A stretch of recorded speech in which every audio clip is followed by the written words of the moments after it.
Papo Suprem, um programa da União Planetária, em que hoje temos o privilégio de receber Júlio Miragaia, que é o presidente da Codeplan e uma pessoa que tem uma tradição de luta nessa cidade, uma tradição de luta pelo bem. Júlio, que alegria de recebê-lo aqui em nosso programa. Alegria nossa. Eu sinto, primeiro, Miragaia. De onde é que vem esse nome, Miragaia? Miragaia, a origem é norte de Portugal e a Galícia, na Espanha. Meus avós são de lá, né, por parte materna, né, de materno também, né? E aí a família se consolidou aqui no Brasil, se espalhou.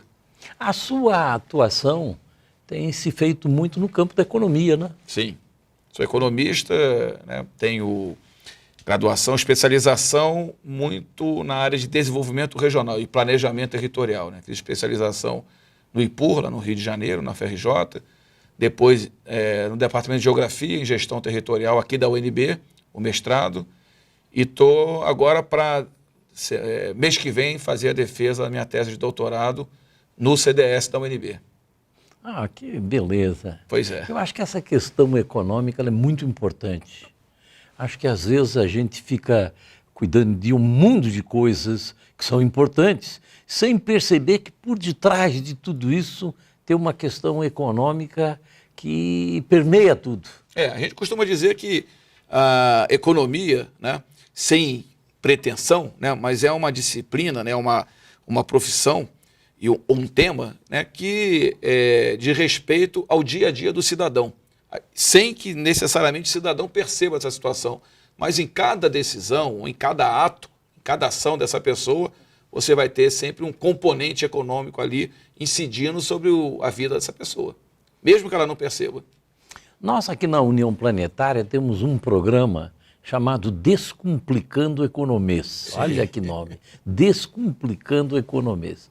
Porque, como regra, nós temos percebido que 99% das pessoas ficam completamente perdidas nas questões econômicas, especialmente macroeconômicas. E acho que seria muito importante se você mesmo, pessoalmente, ou através da Codeplan, não sei, pudesse, de alguma forma, estar conosco num programa dessa natureza. Ulisses, vou dizer o seguinte, além de estar na Codeplan, eu sou coordenador de Política Econômica e Desenvolvimento Regional, lá do Conselho Federal de Economia. E tanto no Conselho Federal quanto nos conselhos regionais, nos 27 conselhos do país, nós temos procurado desenvolver ações no sentido de desmistificar a economia como algo distante do simples cidadão. Como eu disse anteriormente, a economia está presente no dia a dia das pessoas. E as pessoas têm uma certa resistência, acham que o entendimento das questões econômicas deva ser algo exclusivo de um grupo de iluminados, né, que estudaram economia e que tem essa capacidade. Não. A economia é uma coisa que é passível de ser apreendida pelo simples cidadão. Nos seus vários aspectos. E fala uma linguagem inteligível. Sim, eu diria o seguinte, que isso foi criado, talvez num passado mais remoto, por colegas economistas, né, em outras épocas, que até para valorizar a profissão, né, ajudaram a criar esse mito, né? Então, para explicar determinada coisa, dava uma volta imensa, né, para criar uma certa áurea naquele tema e, de alguma forma, se valorizar. E, na verdade, criou um distanciamento entre esse profissional e a população em geral. O que nós nos propusemos agora é exatamente estreitar, né, aproximar o estudo da economia, a explicação e acabar um pouco com esse conceito do economês, transformar isso numa linguagem clara para cada cidadão em relação ao tema da inflação, em relação ao tema das contas externas. O que são as contas externas de um país, né? Então, parece algo complexo, mas não, é apenas uma contabilidade que é traduzida estabelecida entre o país e o mundo exterior, ou seja, os demais países, em relação aos fluxos econômicos, né? E que se busca um equilíbrio nessas relações e que, obviamente, quando esse equilíbrio deixa de existir, acontecem as crises, né, em determinadas nações. Mas nada que não seja possível o simples cidadão ter a percepção. Você estava mesmo dizendo agora há pouco, né, e espantado com o fato do Brasil ter gasto, o setor público brasileiro, 236 bilhões de reais a título de pagamento de juros da dívida pública. Não inclui nem o principal, apenas juros, né? E é importante que isso também seja desmistificado, né?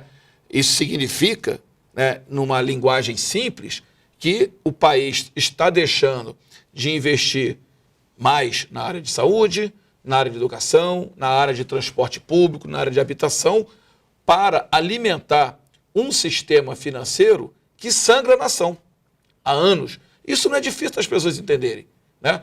Daí a gente aplaudir, por exemplo, a iniciativa da presidenta Dilma, no sentido de reduzir as taxas de juros, né? E também atuar na questão do câmbio, porque tanto, né, a redução da Selic quanto a redução da apreciação do câmbio do Brasil, ou seja, a colocar o nosso câmbio numa situação de equilíbrio, vai ter uma incidência na redução desse custo, né, que o país tem, o setor público tem, de pagamento de juros. Ou seja, é importante que a população entenda o seguinte: se o setor público paga menos juros, né, vai sobrar mais dinheiro para investimento, nos interesses da população. Isso não é difícil as pessoas entenderem, não é verdade? Eu vejo quando estou endividado como isso me causa problemas. Sobrecarga, né, representa uma redução da capacidade de aquisição de determinados bens. O dinheiro que você está pagando ali no cheque especial ou no cartão de crédito vai significar uma privação de acesso a alguns bens. Na contabilidade nacional é a mesma coisa. Eu vejo como é triste em determinados momentos, ter que pagar juros de momentos que eu tive necessidade de adquirir algum produto ou alguma coisa, e como isso é lastimável. Se isso é lastimável para mim, tem que ser lastimável para a nação também. Para a nação. Me diz uma coisa, você falou qual o nome do órgão que você mencionou agora, além da Codeplan? Conselho Federal de Economia. Conselho Federal de Economia. Que representa os 120 mil economistas que temos registrados em todos os conselhos regionais do país. Eu quero aproveitar e, em público, de propor uma parceria entre a União Planetária e o Conselho Federal, para que a gente possa debater esse tema, porque ele é tão importante para a nação. Claro, estamos à disposição. Que bom, que bom. Eu vejo que você está em dois pontos muito importantes, porque a Codeplan também tem um papel importantíssimo. Com certeza. A Codeplan, ela é, em primeiro lugar, um observatório, algo de uma entidade que levanta dados. A gente costuma dizer que a Codeplan, na sua devida dimensão, ela é um misto de IPEA e IBGE aqui do DF, né? O IBGE é um órgão sensacional, maravilhoso, né? E que cresceu muito nos últimos anos e que faz levantamentos excepcionais para o país. É um órgão que a gente defende desde que eu me entendo como estudante ainda de economia. Tenho uma admiração muito grande pelo IBGE e também pelo IPEA. O IBGE trabalhando mais na levantamento da informação, na pesquisa, né, junto ao cidadão, ao domicílio, e o IPEA, né, na análise das informações. Né? Não que o IBGE também não faça as análises, mas o IPEA se especializou mais nessa área. E são dois órgãos, né, importantíssimos para o país. E a Codeplan, na sua devida dimensão e na escala micro, né, do DF, ela tenta cumprir esses dois papéis, de pesquisar informações de natureza socioeconômica referentes ao Distrito Federal e, ao mesmo tempo, analisar essas informações. Devo dizer, e aí a população do DF inteira sabe, e talvez de uma boa parte do Brasil, que a Codeplan, e você sabe muito bem, passou por um período muito ruim. A maior crise política da história do Distrito Federal teve como epicentro a Codeplan. Uma pessoa que ocupava a presidência durante muitos anos, o senhor Durval Barbosa, que desfigurou completamente o papel institucional da Codeplan, a sua missão histórica, né? Esvaziou a Codeplan, para você ter uma ideia, Ulisses.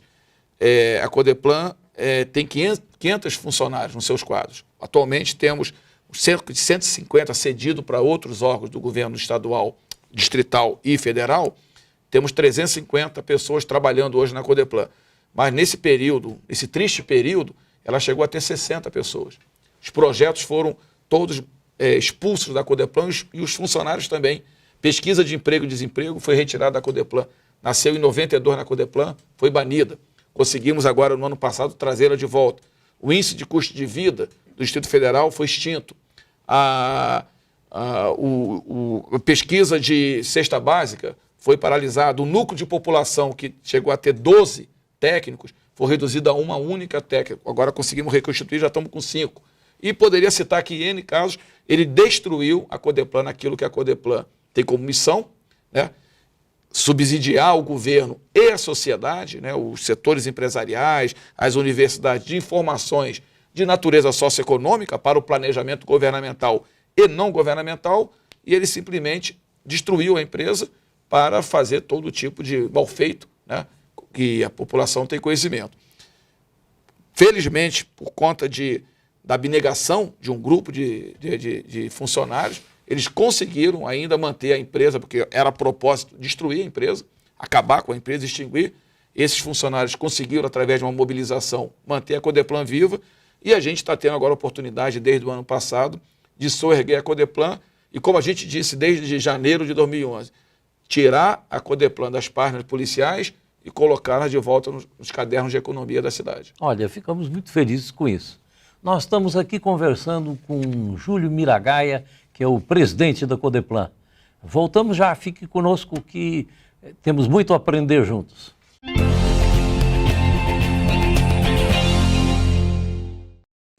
Júlio Miragaia, presidente da Codeplan, com quem conversamos aqui em Papo Suprem. Um papo positivo para o alto, para que nós possamos ver as coisas boas, necessárias, positivas para serem feitas por Brasília, pelo Brasil. Júlio, nós aqui na União Planetária temos uma preocupação muito grande com a questão da extrema pobreza, porque achamos que é terrível viver numa cidade cercada com tanta miséria, para uma pessoa que tenha sensibilidade, para todas as pessoas que tenham ética, que tenham o seu coração voltado para o bem. Não só nós estaríamos, de alguma forma, precisando ajudar a essas pessoas, como acabamos até sendo ajudados, porque a sociedade é um todo. Claro. E nós temos tido a aventura de ter representantes da Codeplan aqui conosco. Mas agora, com você na presidência, nós queremos contar muito com a participação da Codeplan, porque eu acho que não há papel mais importante, não há nada mais importante para o governo Agnello, do que a erradicação da miséria. Com certeza. E então eu gostaria de conversar um pouco sobre esse tema da erradicação da miséria. A nossa lógica nos diz que nós precisamos ter dados, levantar dados, e temos um plano que eu vou lhe passar às suas mãos, um plano de trabalho feito pela sociedade civil, mas que ele começa com um diagnóstico. Claro. E depois com uma atuação concreta. Perfeito. E então eu gostaria de que nós pudéssemos marchar juntos nisso. Claro. Essa questão, Ulisses, da pobreza, né? Brasília é conhecida como Ilha da Fantasia, né? no país, e de fato é a unidade da federação que tem o maior PIB per capita, né? Bem acima do de São Paulo, tem a maior renda domiciliar per capita, né, do país. Todos esses indicadores são conhecidos, né, e que levaram a essa percepção de que aqui é uma ilha da fantasia. Só que, como você bem disse, uma ilha da fantasia, mas onde tem ainda muita pobreza. Nós terminamos de concluir agora uma pesquisa das 30 regiões administrativas, riquíssima pesquisa, é a chamada PIDAD, Pesquisa Distrital por Amostra de Domicílios. Radiografia de todas as 30 RAs, das pessoas, do ponto de vista das características pessoais, de renda, ocupação, uma série de dados. Dos domicílios. Para você ter uma ideia, a diferença de renda per capita entre a unidade da federação mais rica, que é o Distrito Federal, e a mais pobre, que é o Piauí, é de 8,5 vezes. É enorme, né? A diferença dos Estados Unidos entre o estado mais rico, Massachusetts, e o estado mais pobre, que é o Alabama, é de 3 vezes. No caso do Brasil, é de quase 9 vezes, 8,5 vezes. Mas isso num território de 8.500.000 km². Você tem ideia de qual é a diferença no microterritório de Brasília, no quadrilátero, 1.500 vezes menor que o Brasil, entre a renda média do Lago Sul e da estrutural? Não, tem não. 19 vezes. Nossa. é mais que o dobro da diferença entre o DF e o Piauí, o estado mais pobre. Isso eu acho que é inaceitável. É assustador e inaceitável.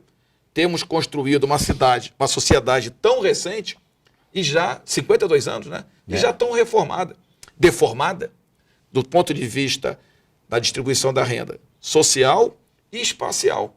Nós criamos aqui algumas regiões com qualidade de vida excelente, e temos, não é a crítica à qualidade de vida excelente que temos nas regiões mais ricas, a crítica é a essa disparidade entre o que conseguimos em algumas regiões, né? Não só o Lago Sul, né? Mas o próprio Lago Norte, a RA1 Brasília, Sudoeste, e poderíamos até, né, em outros casos, até o Guará tem uma condição de vida boa, o Cruzeiro, mas não deveríamos ter uma situação como temos na Estrutural, como temos em Itapuã, como temos no Varjão, né, como temos no Recanto das Emas. Então, essa disparidade num território tão pequeno é uma coisa realmente alarmante. E acho que o governo, e não só o governo, a sociedade tem que estar atenta a isso e trabalhar para que isso seja superado. É interesse de todos, né? Não é interesse de todos. É interesse de todos. Isso eu estou falando, Ulisses, dentro do quadrilátero. Eu ainda não estou falando do chamado entorno metropolitano, que se a gente for entrar nessa área, a coisa piora mais. Você tem ideia da desigualdade? Temos ideia. Nessa região, né, a gente divide a RID, né? É uma sugestão que já fizemos, inclusive, lá para o superintendente da SUDECO, o Marcelo Dourado. Essa RID ela nasceu deformada, porque a ideia dela era uma área, né, uma região que tratasse das questões de natureza metropolitana, da relação do DF com esse chamado entorno. Só que ali, por interferência política, vários municípios acabaram entrando no processo, e aí está dentro Pirenópolis, Unai, que não tem com o DF a mesma relação que tem municípios como Novo Gama, como Águas Lindas. Ninguém em Unai, né, mora em Unai, trabalha aqui e vem e volta todo dia. Pode ter meia dúzia de casos, né, mas é uma parcela ínfima. Diferentemente de Águas Lindas, onde a gente estima, não temos os dados, né, pesquisados, a gente está com intenção, nosso objetivo em 2013, realizarmos tanto essa pesquisa que fizemos nas regiões administrativas, extrapolar para a região, como também ampliar a pesquisa de emprego e desemprego, que é feita no DF, também na área metropolitana. Já estamos em entendimento com o Ministério do Trabalho para tanto. Mas estimativas indiretas mostram que 3/4 da população de Águas Lindas ou do Novo Gama trabalha ou procura emprego aqui. Por um motivo óbvio, não tem trabalho lá, suficiente para aquela imensa população. Então, só que a taxa de desemprego nessa região é muito elevada, porque as pessoas, como lá tem uma baixa escolaridade e uma baixa qualificação, as oportunidades no mercado de trabalho são pequenas. Então, a gente ali tem uma taxa de desemprego que é, por baixo, 4 vezes maior do que a gente encontra aqui no miolo de Brasília, né, nas regiões mais, digamos assim, estabilizadas do ponto de vista social.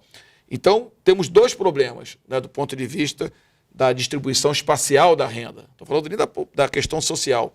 Uma é interna ao quadrilátero, que é essa disparidade entre as regiões mais ricas e mais pobres. E a outra é envolvendo o entorno metropolitano, esse enorme fosso, né, a diferença aí na média do DF em relação a essas regiões em termos de PIB per capita, é de 7 vezes. Né, de 7 vezes. Estou falando da média do DF, considerando o Lago Sul, mais o Guará, mais a Estrutural. Se fosse considerar só o miolo, considerar só o miolo, é maior ainda do que essa de 19 vezes. Então, temos uma situação aqui dramática desse ponto de vista. Agora, na sua fala, ficou muito claro duas coisas. Falta de formação profissional, falta de formação educacional. Com certeza. Se são essas faltas que criam um problema, é preciso investir nelas. É preciso investir em educação, é preciso investir em formação profissional. Com certeza. E nós aqui temos dito que é preciso investir também em formação social. A pessoa está a viver dentro de uma vida que sai da vida de miserabilidade para uma vida mais alegre, mais bonita, mais linda, porque a vida não pode ser só trabalho e só busca de sustentabilidade, ela tem que ter beleza, tem que ter uma riqueza humanista, espiritual. Então nós pensamos muito nisso. Não, isso aí é fundamental. Nós vemos que há um trabalho extraordinário, maravilhoso, que a gente tem que bater palmas em pé de se dar Bolsa Família. Mas nós temos também que investir com muito afinco, claro que também é feito, mas é o ponto nevrálgico, que é essa capacitação profissional e educacional. E aí tem uma questão que é fundamental, né? Você capacita e qualifica esse jovem, principalmente, que a taxa de desemprego entre os jovens é enorme nessa região, mas essas pessoas precisam de oportunidade de trabalho. E aí entra numa questão que lá na Codeplan nós estamos estudando exaustivamente, que é a estrutura produtiva do DF e da nossa área metropolitana. O que acontece? Nós temos uma dependência enorme do setor público, né? O setor público do PIB do DF representa 56% do nosso PIB. É uma coisa, bom, tem uma razão, porque somos a capital da República, mas comparativamente às outras unidades da federação, é uma proporção absurda. Nos demais varia entre 12, 14 e 15. Né? Significa o quê? Que ao mesmo tempo que há um gigantismo do setor público, que é bom, porque ele que é responsável pelo altos salários em termos brasileiros, altos em termos, não estou comparando com a Dinamarca e com a Suíça, né? Mas padrões de Brasil, os salários são elevados no setor público, em média, 4,5 vezes maiores que no setor privado, tá certo? No resto do Brasil, há uma relação de 1,5 vezes, aqui é de 4,5 vezes. Então isso é bom para a cidade, torna o PIB alto, torna a renda domiciliar alta. Mas, por outro lado, esse gigantismo provoca uma certa atrofia do setor privado. A indústria nossa aqui ela é praticamente inexistente. O valor da transformação industrial na média do PIB nacional é de 18%. Aqui é de 1,7%. Nossa, menos de 10 diferença vezes, gigantesca. Menos de 10 vezes em termos proporcionais. Praticamente não temos indústria aqui. Tá certo? O fato de termos pouca indústria significa que os demais setores da economia, né, não estão dando uma contribuição na geração de postos de trabalho e de renda que poderiam estar dando para, digamos assim, ocupar um espaço que o setor público já esgotou. Não tem mais como o setor público crescer, não tem como mais gerar emprego, não tem como mais gerar renda, né, por uma série de questões, inclusive da própria restrição fiscal. Então, precisamos diversificar a estrutura produtiva do DF e da área metropolitana. Nós aqui temos trabalhado muito com a ideia do fortalecimento das empresas de economia solidária. Que são as cooperativas mais protegidas, protegidas pelo Estado. Não, e Brasília tem muito pouca tradição nessa área. Tem muito pouca tradição. Mas eu quero marcar uma outra entrevista com você para cuidarmos disso. Sim, vamos. Porque o nosso tempo está no fim e eu temos conversado bastante, né, com a turma lá da Subsecretaria de Economia Solidária, do Afonso Magalhães, que é um colega economista de longa data, né, e acho que tem um espaço enorme para trabalhar. Brasília tem uma taxa de desemprego muito alta. No Brasil inteiro, ela reduziu muito em Brasília também, mas a nossa taxa de desemprego ainda é de 13%. É muito alta. É muito alta. Júlio, é uma alegria grande, o nosso tempo hoje está muito esgotado. Assunto, né? Eu peço a você que passe aos nossos telespectadores as suas palavras finais do programa. A nossa declaração aqui é de que a Codeplan, e aí falando também pelo Conselho Federal de Economia, né, estão à disposição da população, né, sempre estivemos à disposição dos meios de comunicação de Brasília, para cumprir uma tarefa que, numa e noutra instituição, é fundamental. Disponibilizar uma informação clara, precisa, para a população. Sem informação, não há planejamento, tanto governamental quanto o próprio planejamento empresarial, domiciliar, planejamento familiar, né? Ele precisa de uma informação precisa, né? É o que a gente na Codeplan tem procurado fazer, né? Aprofundar nossas pesquisas, né?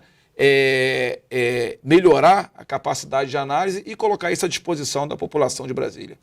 Júlio, que alegria grande, muito obrigado pela sua participação.